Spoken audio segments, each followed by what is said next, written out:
o problema da vivenda a día de hoxe é o principal problema para a xente moza porque non hai vivenda, non? E a que hai está a uns prezos absolutamente desorbitados. As mozas e mozos temos traballo, pero o soldo pois, non chega para poder pagar un aluguer todos os meses e, polo tanto, pois, temos moitísimas dificultades para comezar a desenvolver os nosos proxectos de vida precisamente por iso, porque ou non temos onde ou onde hai non o podemos pagar.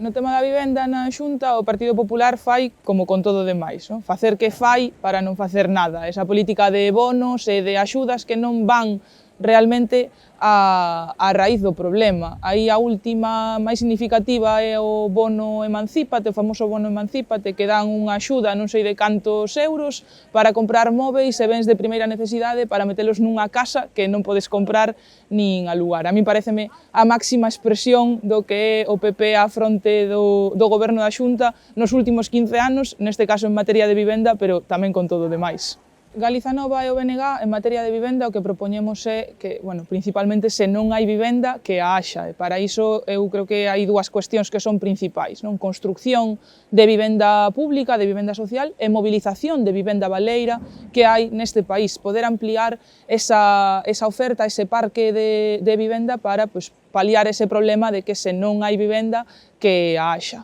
En segundo lugar, falaría tamén da regulación das vivendas de uso turístico, creo que son outro dos principais problemas do acceso á vivenda a día de hoxe, que hai moita vivenda pois, que está nese tipo de uso, regulalo para que haxa máis oferta para todas as persoas. E, por último, tamén taxar o prezo dos alugueres, evitar que se poida especular con un ben tan básico como é a vivenda.